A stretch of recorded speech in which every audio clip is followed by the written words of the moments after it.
Come explore the worlds of National Geographic video. This program is made possible by a grant from the people of Chevron. We're proud to bring new worlds to your world.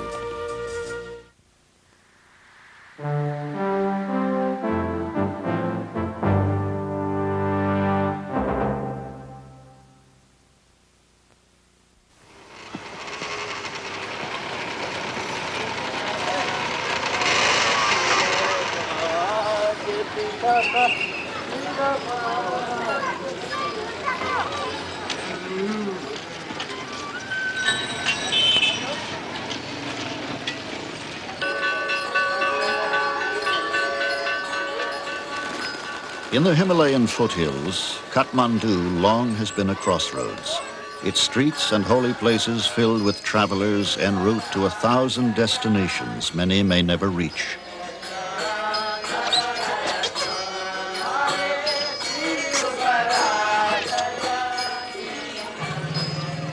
Watched by the gods, some go to market to sell or buy. Some seek to earn a higher form in their next reincarnation. Some climb the steep steps to nirvana, hoping to escape the tumult of daily life.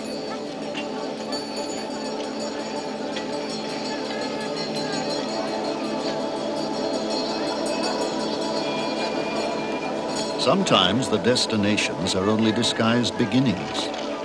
For Sir Edmund Hillary, first conqueror of Mount Everest, his greatest journey would only begin at the summit.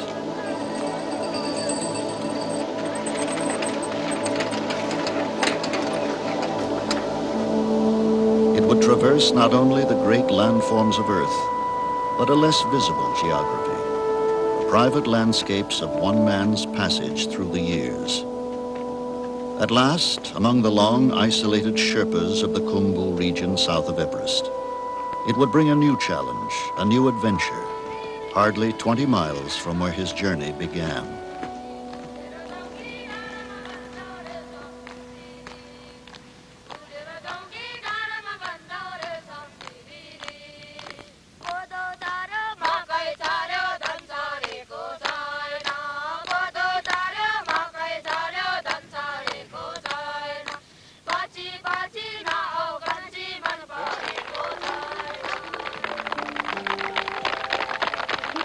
Today, Hillary is a folk hero in the Khumbu. With ceremonial scarves or katas, the Sherpa children honor not the great Sahib who climbs mountains, but the friendly giant who has brought them their first glimpses of a world they never knew. It has been a trade of sorts. In changing their lives, Hillary has changed his own.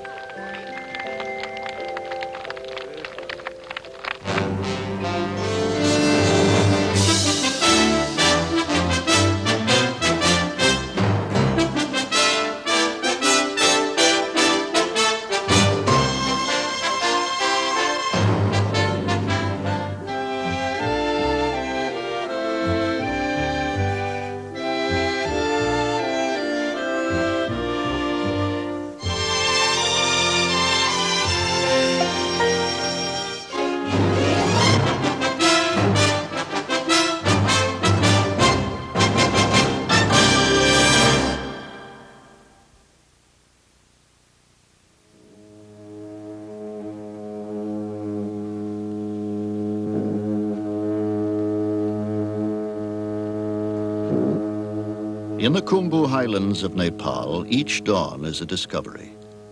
Again the peaks emerge. Amadablam, Kantega, Tamserku, Everest. Silent sentinels of Earth's highest mountains, the Himalayas.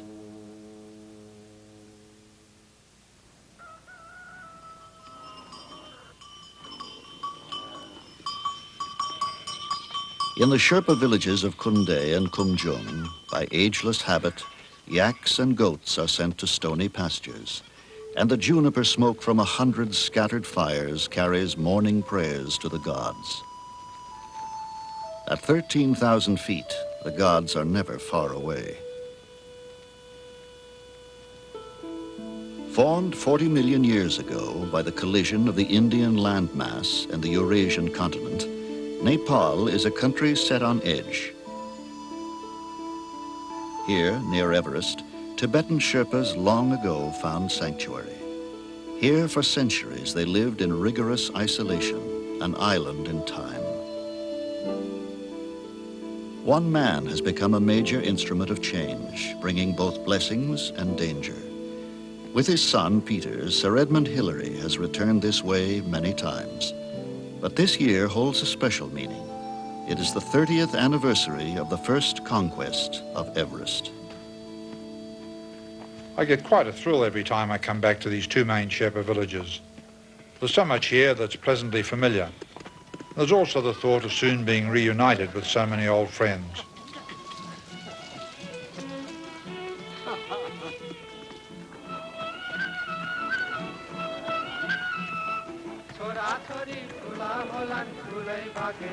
Again they walked the village lanes, welcomed by the greeting of clasped hands and murmured, "Namaste." Already fields are being prepared and planted with grains or potatoes for the short upland growing season.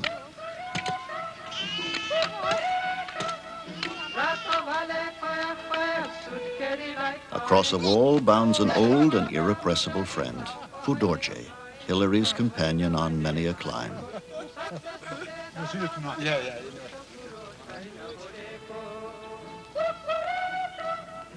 Everywhere young life explores a world made new. It is spring.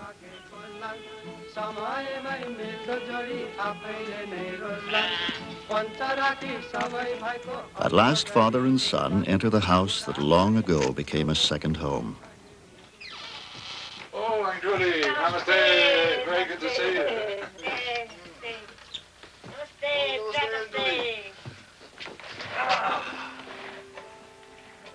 In this house, I can always be sure of a warm welcome and a cup of Tibetan tea. Over the years, my family and I have spent much time here with Mingma Sering and his wife Angduli, and they are still my closest Sherpa friends. In daily tasks, Angduli endures. Having lost 8 of 11 children, she eagerly welcomed the Hillary family as her own. Upon the wall hang snapshots, fragments of life captured long ago. Hillary's daughters, Belinda and Sarah. His wife, Louise, and the children. Young Peter with protective God. Playful Belinda, the youngest child. Thank you, Angduli. We Tibetan, much logging. Children say all sweet tea. Sweet tea, Yes.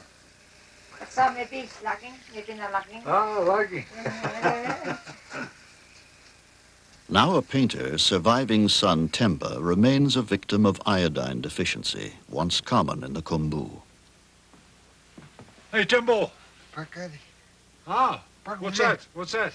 Pakmute. Who? Pakmute. Dangbochi. What's that? Apaka. Amdablam.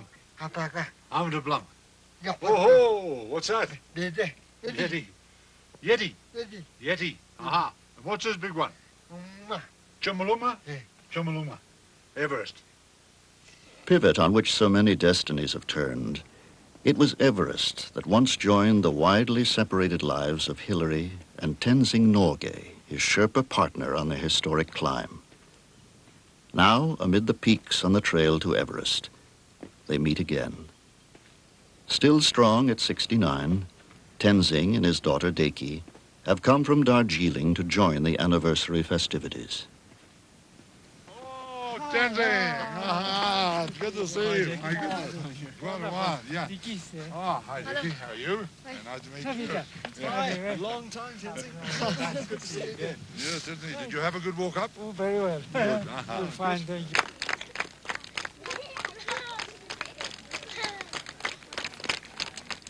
In Britain today, there will be a more formal celebration, but Hillary and Tenzing have chosen to come here, not only to be honored, but to honor the families of so many Sherpas who have risked and often lost their lives on many an expedition.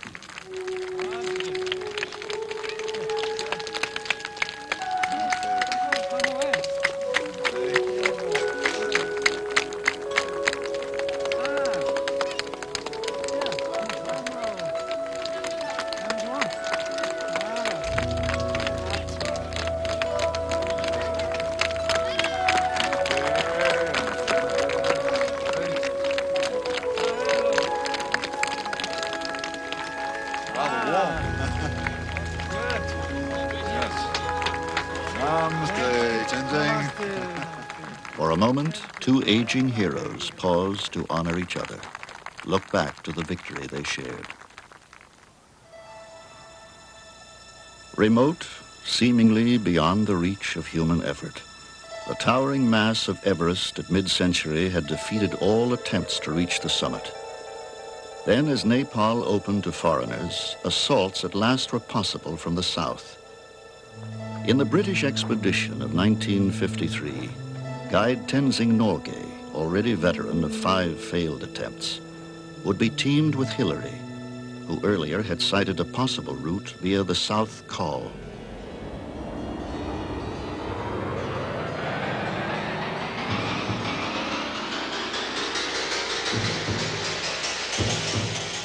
With the return of the first assault team, the challenge was passed to Hilary and Tenzing. The earlier team had reached a point hardly 300 feet below the summit. Now, exhausted and frozen, they were somber evidence of the tests that lay ahead. But storm intervened.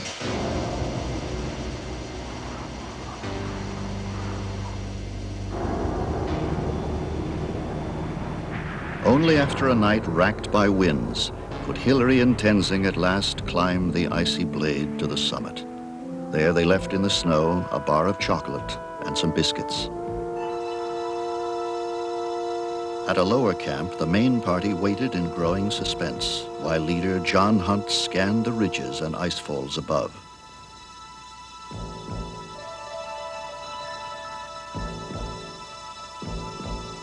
Then, at last, the returning climbers appeared, led by a teammate, lifting his thumb in a sign of triumph.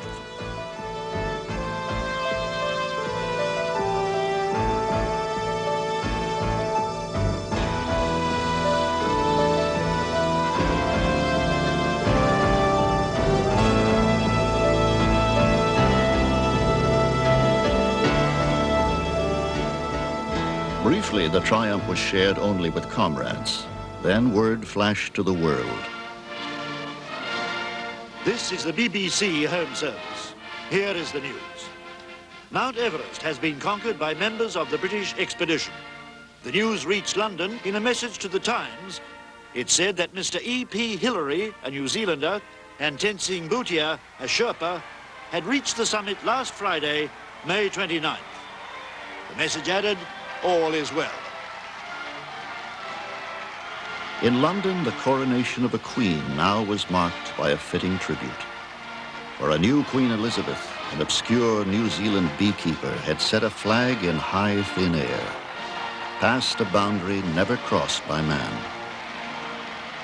Quickly knighted by the Queen, Sir Edmund soon pledged loyalty to another lady, Louise, the young musician who became his wife.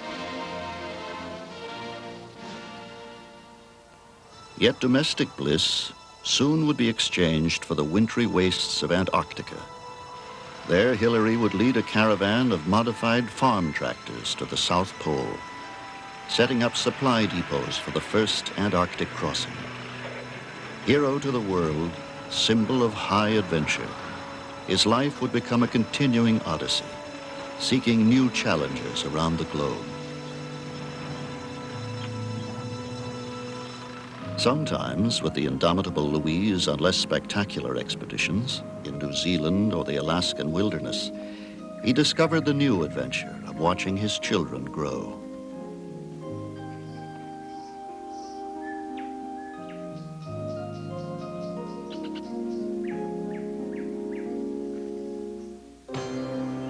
But always Hilary came back to Nepal. Long a forbidden kingdom, locked from the world, Nepal had barely 200 miles of road when at last opened to foreigners in 1949. Its few vehicles, machines, and even grand pianos were brought over the southern ridges on the backs of men.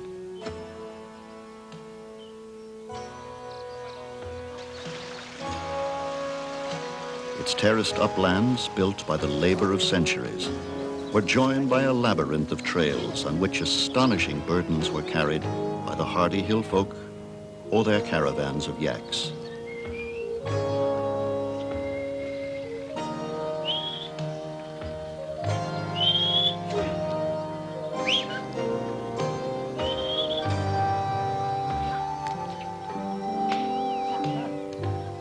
Later, each return of the family would become a journey of discovery, particularly for Louise, whose light-hearted accounts of their travels soon became best-selling books.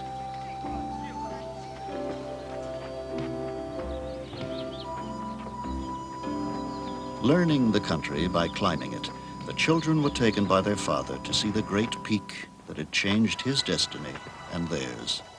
For the first time, 12-year-old Peter would glimpse the mountain that one day would draw him like an inescapable challenge.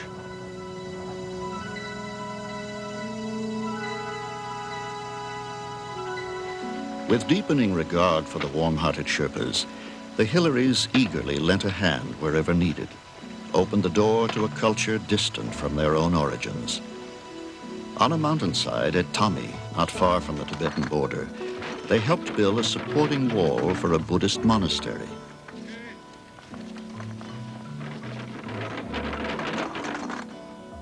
Its new leader was a 12-year-old boy, believed to be the reincarnation of a previous head lama, or Rinpoche. When I first went to the Himalayas, my major interest really was in climbing mountains. I got to know the local people, the Sherpas, and enjoyed them very much. And by spending time in the villages, it became impossible for me not to realize that there were so many things lacking. There were so many things that we took for granted in our society that they simply didn't have. And because I was very fond of my Sherpa friends, I had this sort of nagging worry all the time. Shouldn't we be trying to do something about the future of the Sherpas and to help them to withstand the changes that were likely to take place? Around Hillary, often watching, were the beautiful Sherpa children, open, quick to laugh, endlessly inventive in play. Yet untaught, their innocence one day could become a prison. In all of the Khumbu, there was not a school to help them grow. He would always remember the words of a village leader. Our children have eyes, but they are blind. And it was then at that particular occasion that I decided, well, instead of sort of thinking about it for years and talking about it, maybe I should try and do something about it.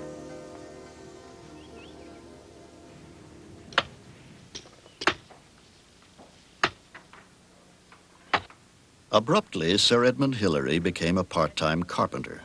Drawing help from contributors in New Zealand and the United States, he formed the Himalayan Trust to support the program. Today, still building after more than 2 decades, he has completed and staffed no fewer than 22 schools across the Khumbu.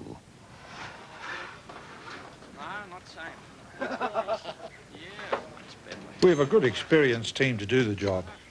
My brother Rex is a builder by trade back in New Zealand, and he's come over here quite a few times to help on these projects. But without Mingma's organisation and authority amongst the Sherpas, I could have done nothing.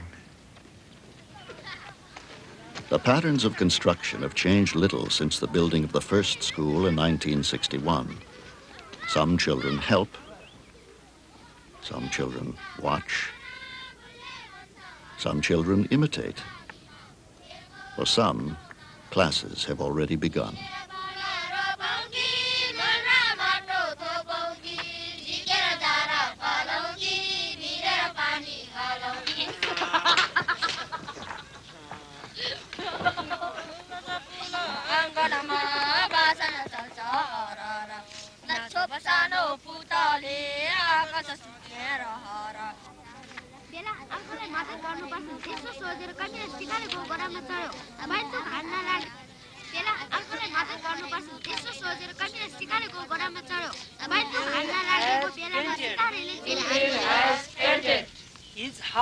His house.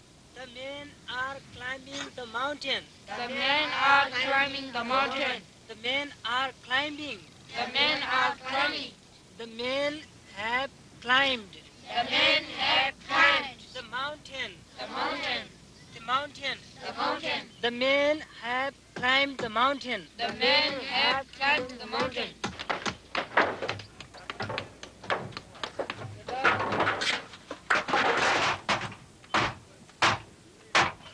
This is the thing I've always liked about the Sherpas. They always are prepared and know what they can do.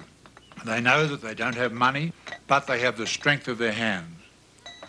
In days gone by, even my own children, Peter, Sarah and Belinda, used to work in with the local children, carrying rocks and carrying chunks of timber, and I really think they enjoyed it. It's quite exciting to watch a school rise up from its foundations and to see the rock I used to climb being fashioned into schoolhouse walls.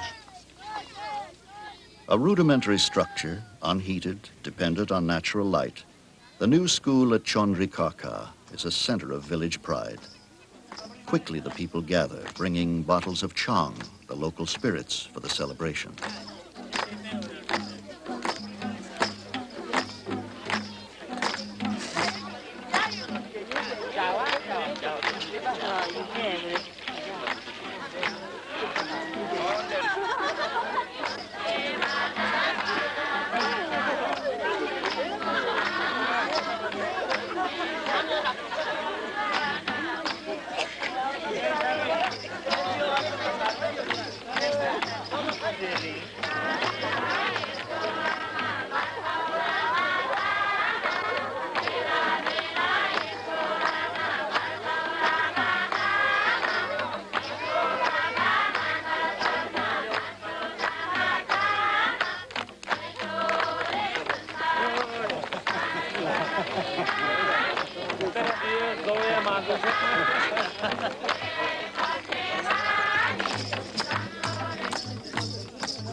I always feel a slight degree of apprehension about get-togethers like these. Any Sherpa gathering tends to become a somewhat festive occasion, with the local beer and spirits flowing rather freely, and mostly in my direction. And it's really quite a challenge to survive these functions in an upright position.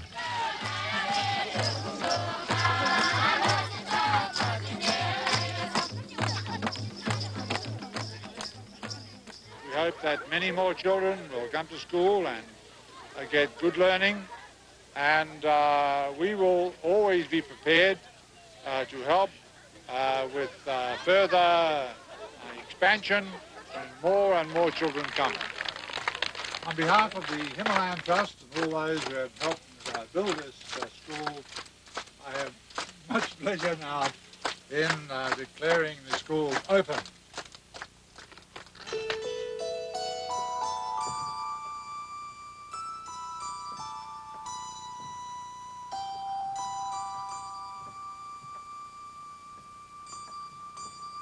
For the first time, the children enter the still empty classroom.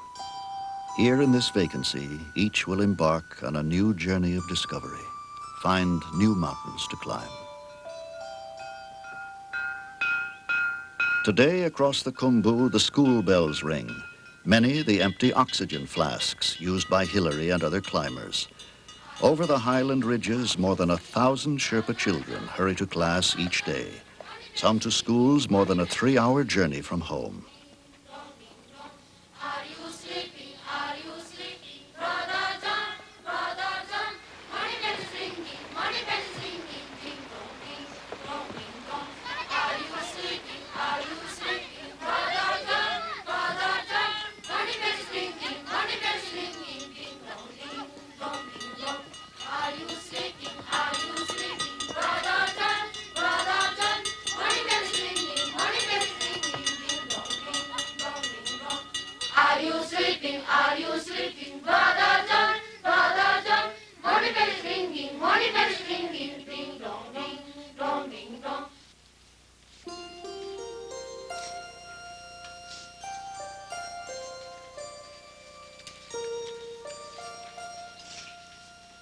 At Kumjung, Hilary remains close to its day-to-day activities, still enjoys visiting the first school he ever built, watching children draw pictures of a wider world they have never seen outside a book.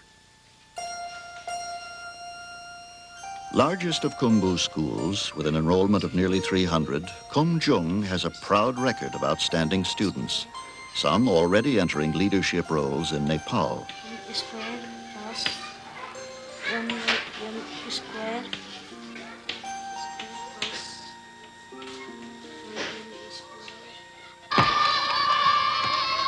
The soccer team, of course, remains invincible to lowland teams who quickly struggle for breath at 13,000 feet.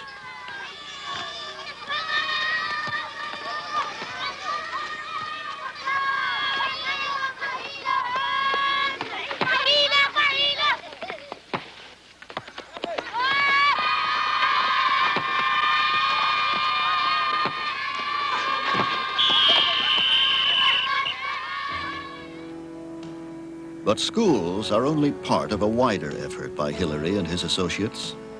Under his direction, 3 landing strips have been carved on the mountainsides, ending forever the centuries-long isolation of the Sherpas.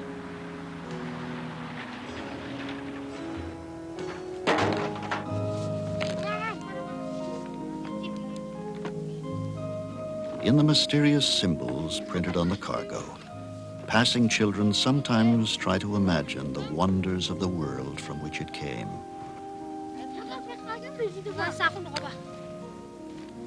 Built by Hillary, scattered clinics and 2 hospitals at last provide medical care and have brought a new awareness among the Sherpas that smoky dwellings and lack of sanitation cause many of their chronic maladies.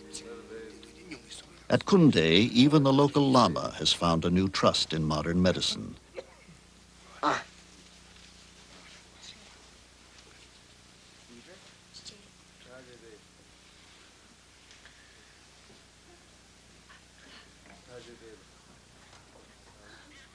In a region where formerly half the youth died before 20, there has been a dramatic improvement in the treatment of children's afflictions and a corresponding drop in the mortality rate.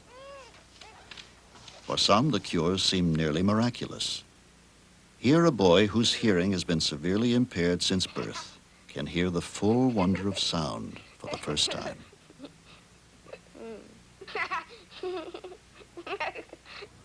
But as Hillary learned during the building of Faflu Hospital in 1975, preparations for errands of mercy are sometimes of little use. Eagerly awaiting the arrival of his wife Louise and young Belinda from Kathmandu, he learned that both had been killed in the crash of their plane shortly after takeoff.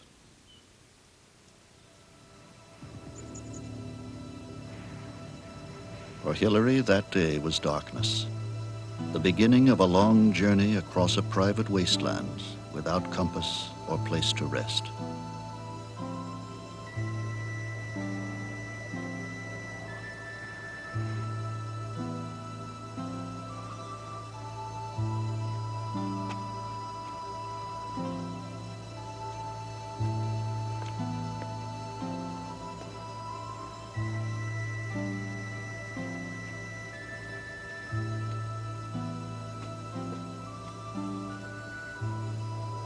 I didn't really know what else to do apart from go on building the hospital. And then later we went back to Khumbu and spent time with Mingma and Angduli and various other friends, and that was it. And they, you know, had all helped a bit.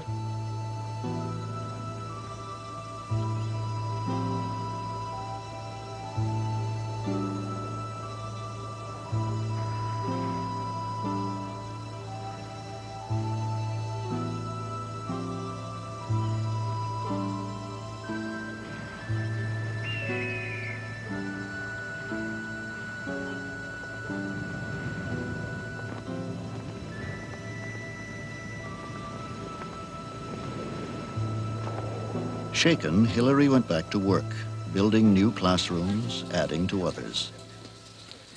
That wall's a bit bulgy. Yeah. Well, I think it'd be better to do a proper job with it. And you'll have to put other frameworks in, won't you? Yeah. Frame. Yeah. It's measured. Now at Nomche Bazaar with his brother Rex, he studies the damage of time and weather to a school built years ago, draws plans for needed repairs on its structure.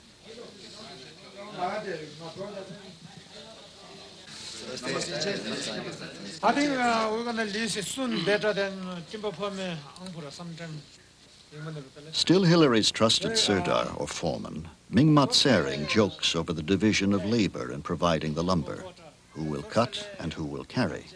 Helping carry. Are they helping carry? Yes. It's okay? Yeah, that's good. That's okay. It's a big help. Yeah, those are we cutting, giving, then they carry. Yep.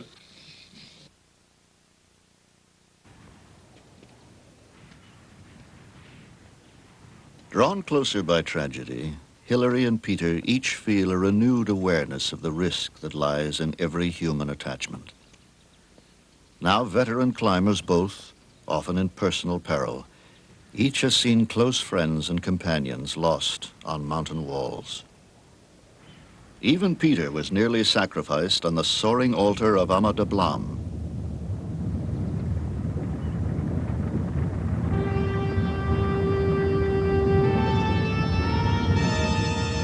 Struck by an avalanche high in its icy wall, severely injured and climbing equipment swept away, Peter nearly died in the 2 days before he finally could be lowered to safety.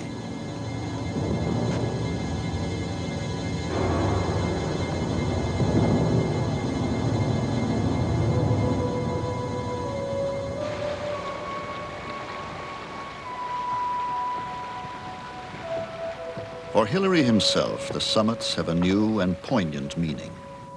He can never again return to those icy heights. Several times in recent years, he has suffered critical attacks of cerebral edema, or altitude sickness. Twice, in delirium, he has had to be led or carried from the thin upper air to lower altitudes to save his life. Today, the man who first climbed Everest must remain below 14,000 feet. But today, with Peter and Mingma, he will press the barrier, view at a distance the summit on which he stood 30 years ago. For at last, Peter is ready to answer the summons he first felt as a 12-year-old boy, staring in awe at the mountain his father had climbed. Already, Peter has begun preparations for an attempt on Everest by its formidable West Ridge. A geologic accident that became the highest point on Earth, Everest has long been a challenge to Western man. But to the Sherpas, the peaks were something else. Migrating from Tibet several centuries ago, the Sherpas found an endlessly changing world of mist and stone, where peaks and trees and streams appeared and vanished with magical swiftness. Quickly, their imaginations populated the landscape with gods, demons, and spirits of every kind. Even the trees were sometimes believed to be the dwelling place of sacred beings.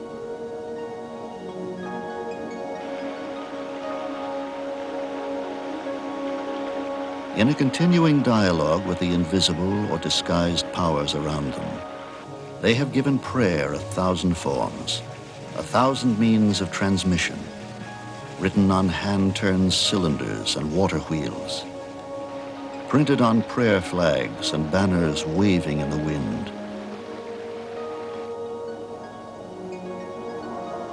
Inscribed on shrines or chotans.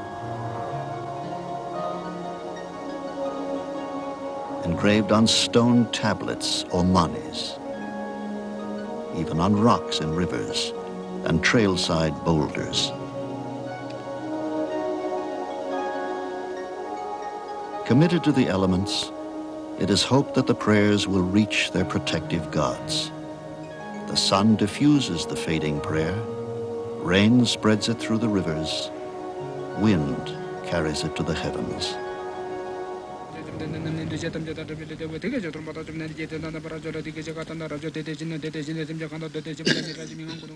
Surrounded by prayer in life, Sherpas are followed by prayer even in death. Into the ear of the dead, the dying, or those soon to die, a monk chants passages from the Tibetan Book of the Dead to guide the consciousness of the deceased in the interval between death and rebirth.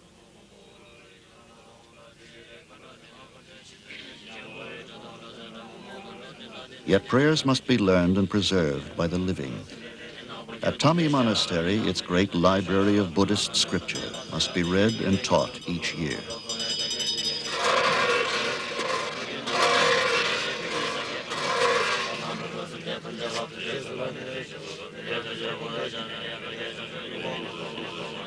Once it was customary for one son in each family to become a monk. But with the growth of tourism, a young monk may well envy the Western clothing and wristwatch of a brother who has become a trekking guide.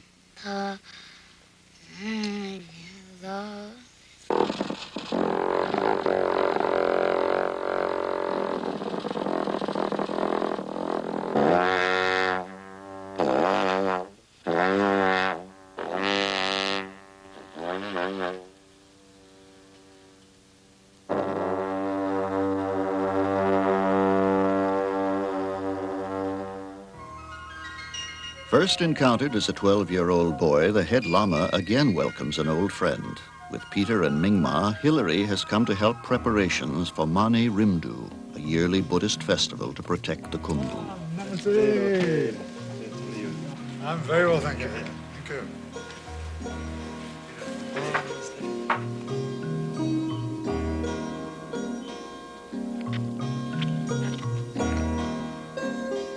In the courtyard of the monastery, helped by bare-legged monks, Rex and the rest of the Hilary construction team are swiftly completing improvements on the paved court and adjoining structures.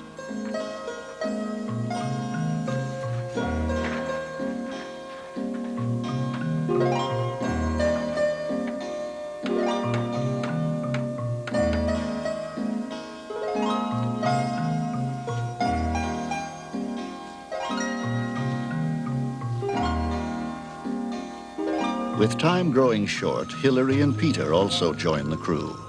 Soon the balcony and yard will be crowded with Sherpas and a few tourists who have made the pilgrimage over the steep mountain trails, some from villages many days' walk away.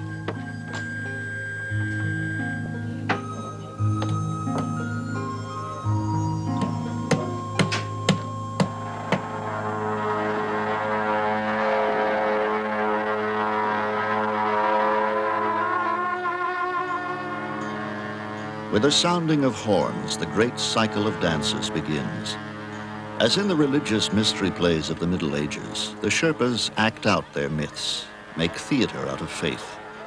Often using the symbols of ancient beliefs in magic, the dances again promise the victory of good over evil. In the Khumbu, every mountain has a spirit. Mani Rimdu exorcises the demons that threaten it.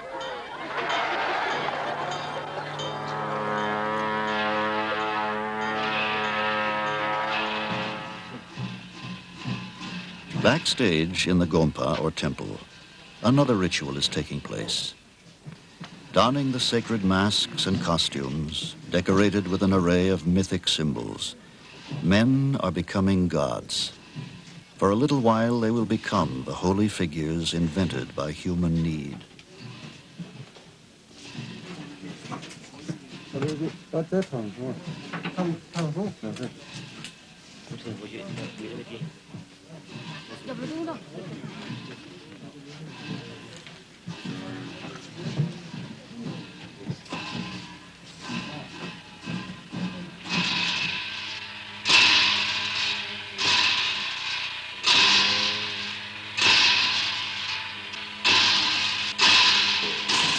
Now, like a challenge, a crash of cymbals demands the attention of the threatening adversaries.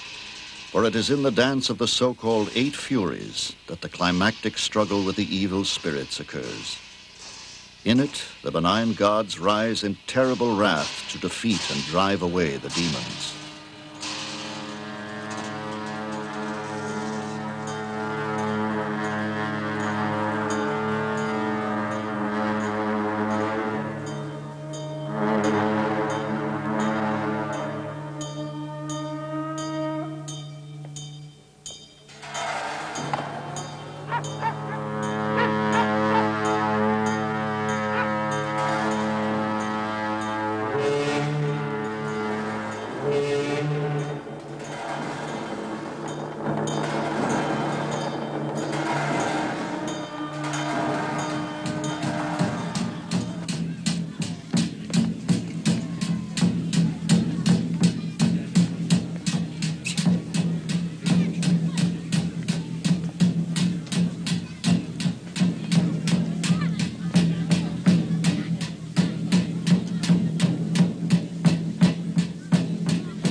Once again, the protective gods disappear into the Gompa.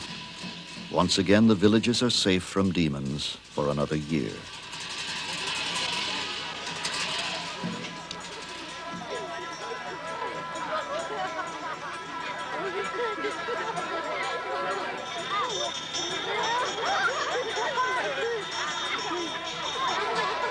As always, the people form a line to pass the Rinpoche, bring gifts wrapped in ceremonial katas.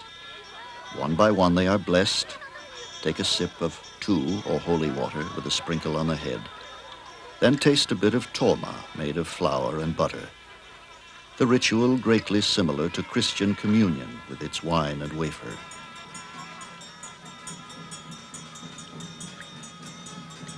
Yet watching the Rinpoche bless the people, Hilary remembers another visit when the head lama was a child and the Hilary family helped build a wall.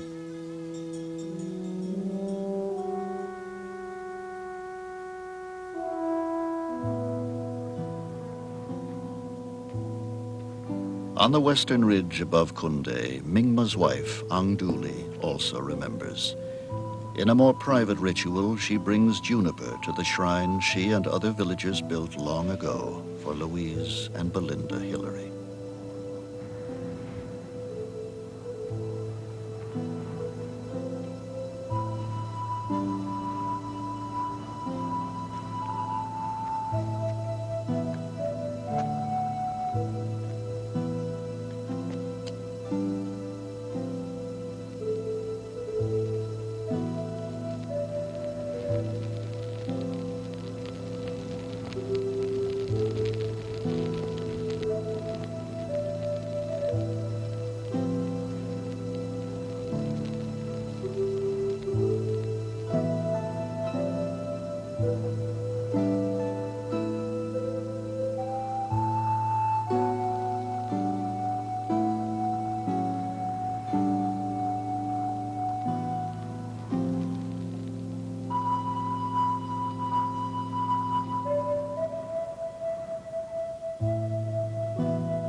Yet even the 8 Furies cannot protect the Sherpa villagers from the risks of change. Once reached only by an arduous 2-week walk over mountain trails, the distance from Kathmandu now can be covered by plane in less than an hour, provided, of course, that the Lukla airstrip, which bears some resemblance to a ski jump, can be found in the frequent overcast.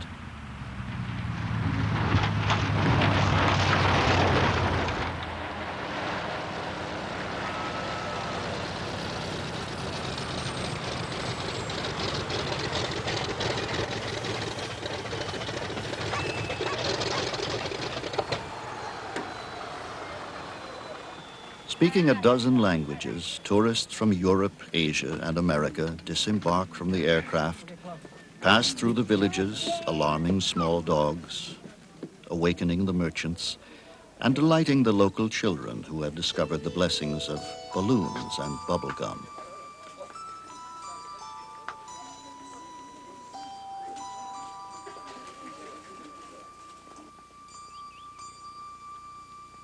Today, the Khumbu is invaded yearly by thousands of trekkers and porters plodding the steep trails and spreading their bivouacs across the upper slopes like an occupying army. More ambitious are the expeditions intent on conquest. Since Hilary and Tenzing first reached the summit, nearly 150 men and women have stood on Everest. In Kathmandu, there is a growing list of other teams booking dates on which they too can attempt to climb Everest or a score of other peaks.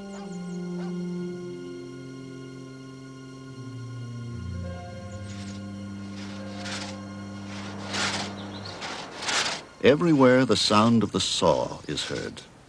Hilary tells of its impact. I believe the problem of conservation in the Khumbu area is a very serious one indeed.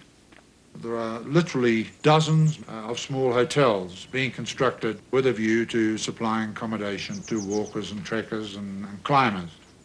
This has put a very considerable pressure on the local timber resources. In the old days, the Sherpas used to have very strict rules about where they cut firewood and how much they cut. And the whole society was well balanced ecologically. All that has changed. Nowadays, most of the upper valleys have been completely denuded, and many of the forests have been thoroughly thinned out. As the Sherpas are learning, their mountain homeland is astonishingly fragile. Not only in the Khumbu, but throughout Nepal, trees are being cut at a devastating rate, 1/3 the nation's forest in the last decade. Already, ravaged slopes are bringing disastrous penalties. No longer held by trees, landslides are destroying terraces built by centuries of patient labor, have even swept away or buried entire villages.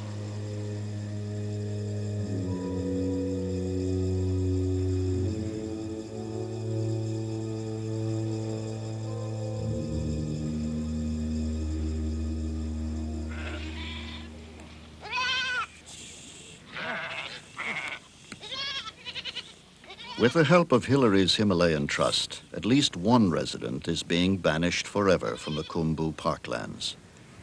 Relentless foragers of seedlings and low vegetation, goats long have threatened the slow-growing shrubs and trees of the high country.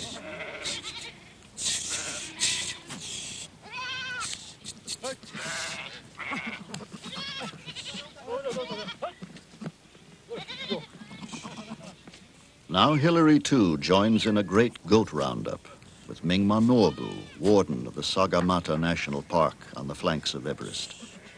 From the scattered slopes, almost 500 goats at last are gathered near Namche Bazaar and driven to the less vulnerable lowlands in the south.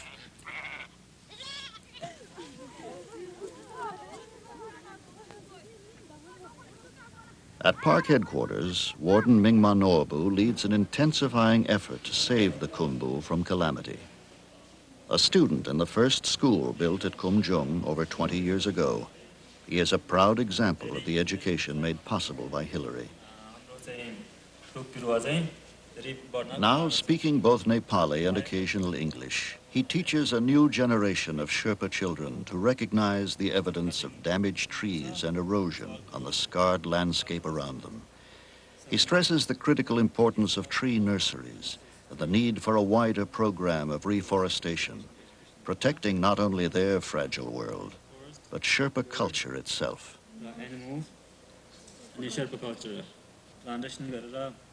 Celebrated in a museum photograph, the climbing of Everest by Hillary and Tenzing hastened the changes taking place in Nepal.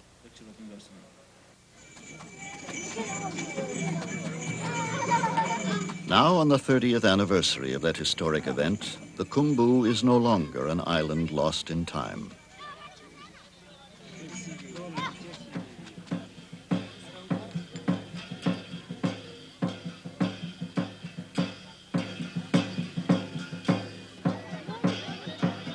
Yet the past sends emissaries. Announced by the beat of drums, ancient protectors of their Tibetan ancestors appear amid the villagers assembled at Khumjung School. Believed to be the guardians of the four gates of earth, snow lions have come down from the icy summits to dance and cavort for the honored guests.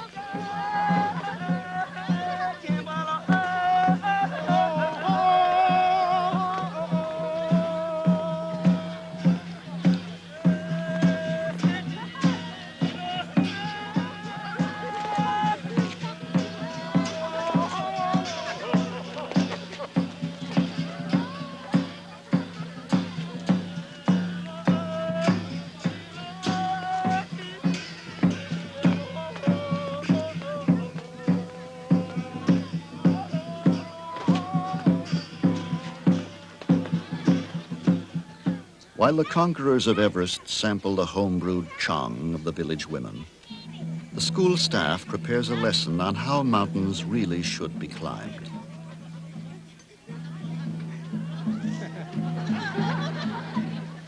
As the guests should know, a little chang steadies the nerves, helps blur the dangers and difficulties that lie ahead.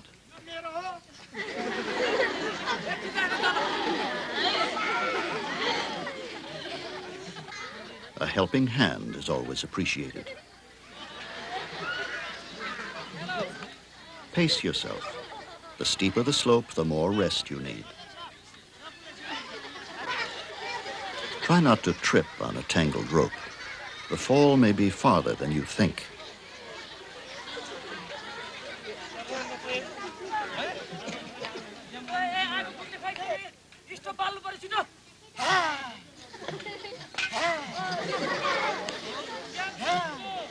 When altitude sickness strikes, a whiff of oxygen can work wonders.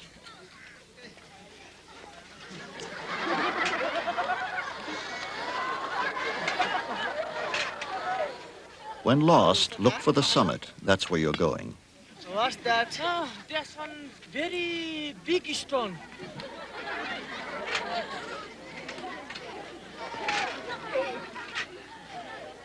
In the final assault on the last gale-swept ridge, don't lose heart. You must help me. Hello, Santa. You must help me. Hello, Santa. Hello. I'm ready.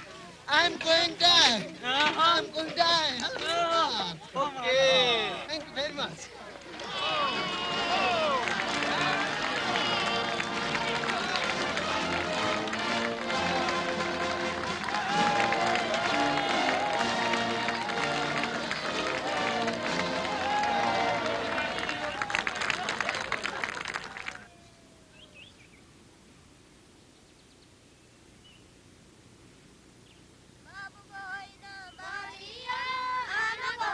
Celebrating one journey, Hilary begins another. From Kungjung School, he leads a climb of children.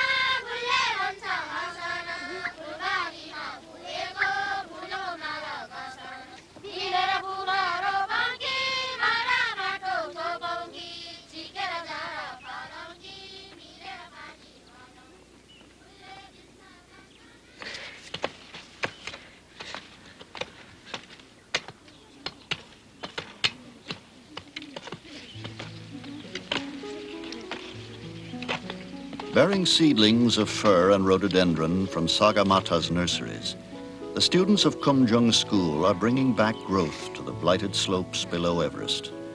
Helped by Hilary as they commit roots to soil, they are part of a new children's crusade, not to seek redemption in heaven, but to renew life on Earth.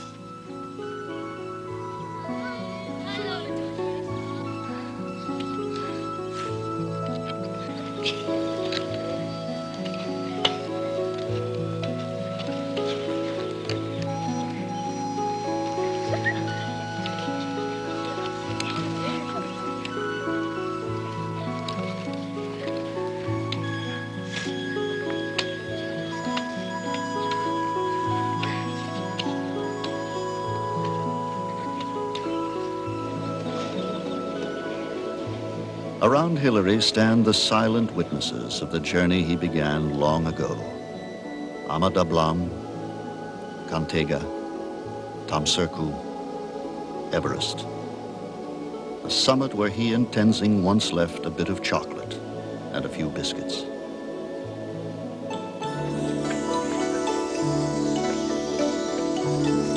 Today he has brought a richer gift, the small beginnings of a new woodland, the little trees protected by the prayers of children.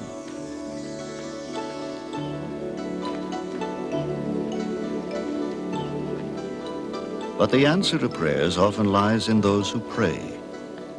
In the opening minds of Khumbu's children lies a measure of their world to come. In them, Sir Edmund Hillary long ago found something more satisfying, more enduring than leaving a footprint on a mountaintop.